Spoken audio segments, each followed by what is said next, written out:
Hi, Sally Walker here, your hormone expert, and welcome to my hormone blog.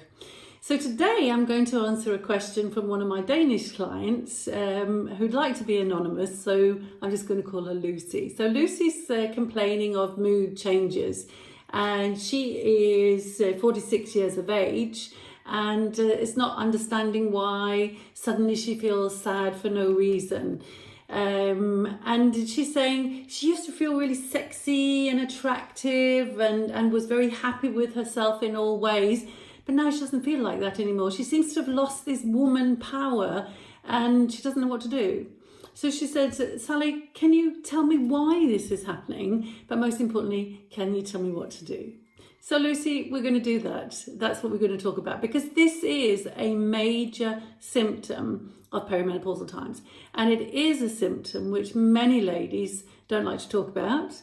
And is a symptom that many ladies are not aware of. But it is definitely a very important perimenopausal symptom.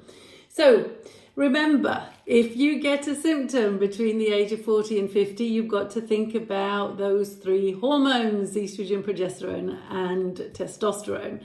They may be the cause. And yes, there is one particular hormone which definitely is creating the change in your brain activity. And this hormone is estrogen. So related to brain health and function, mental and emotional, estrogen is the major player. It has so many important jobs in our brain. It's a vasodilator, which means it's going to increase blood flow. It affects your immune system, so increasing the immune system, so we're better at protecting our brain. We're better at protecting the little nerve cells, which are making all these neurotransmitters, which are hormones, brain hormones. It controls which neurotransmitters are being made, so it's going to increase the production of serotonin. So this is why we feel good and happy, and this is why we feel a little bit more sad for no reason when we start losing the serotonin, because we're losing the estrogen. Acetylcholine is another neurotransmitter, so this is the neurotransmitter for memory. So yes, this is why you start losing your memory as you start losing your estrogen. Then there's another neurotransmitter called glutamate. So glutamate is a excitatory, which is good. We're good to be a little bit excited, but we don't want to be too excited, because then glutamate can be negative for our nerve cells and start destroying them. So again, estrogen is the major player to control glutamate. Yeah. And it also affects noradrenaline, which is also one of these excitatory type of neurotransmitters. So another thing that estrogen does is it has a positive effect on our glucose metabolism. So we know there's a problem with glucose metabolism. We talked about this the other day with the muffin tops, with the fat on the tummy that suddenly appears from absolutely nowhere. So this is because glucose metabolism is not as good as it used to be, because we're losing the estrogen. And this is also a major problem for the brain, because the brain loves to use glucose. So perhaps 20-25% of the glucose metabolism is impaired, and that means your brain is not going to be making the energy, so the brain cells are not going to be working as well as they did before. So all these things are very, very, very important. So a little bit on a more serious note, I'd like to talk a little bit about Alzheimer's, because there's a lot of studies being done now by a lady doctor called Dr. Lisa Mosconi. Google her, have a little look at her work. It is very amazing. Because related to brain function, Alzheimer's, memory, all this kind of thing, do you realise, ladies, that 2 out of 3 patients or people with Alzheimer's are women? This is a women's disease, and when it's a women's disease, we have to think estrogen. We always have to think estrogen. So yes, so looking at what estrogen does for the brain, it has a very positive effect, protecting us against things like Alzheimer's. It protects against oxidative stress, so the production of free radicals. So we get this protection from estrogen. It protects against this beta amyloid, this plaque which is connected with Alzheimer's. So all of these things are all they're all created by the drop in estrogen. So Mosconi says that it's not the estrogen which is the cause, or the drop of the estrogen which is the cause. It's more that the drop of the estrogen is the trigger. So she's saying that women are off their game.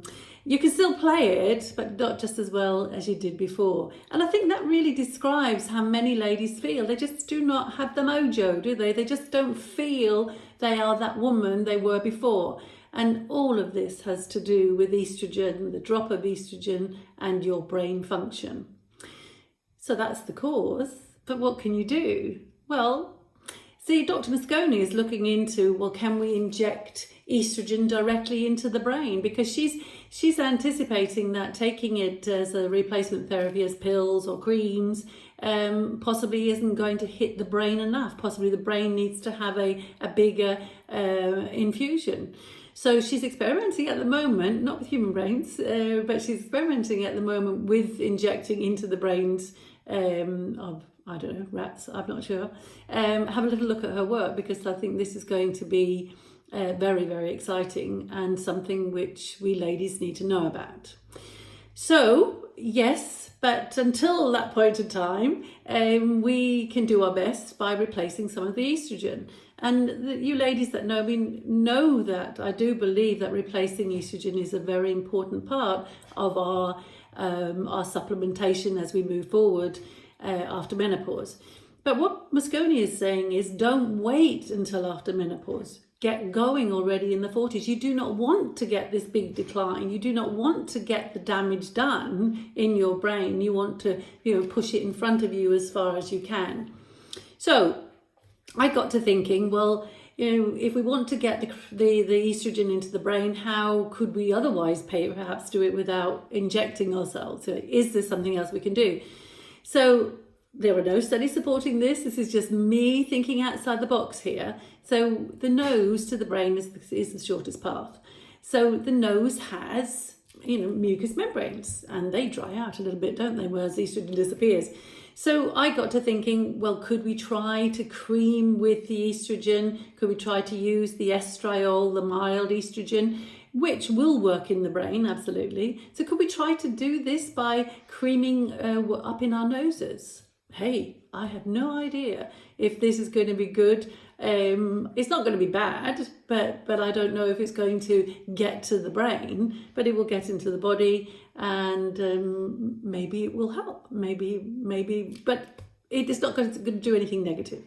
So, as I said, I've decided that I'm going to try and see how it goes. Perhaps there's some of you that would like to try.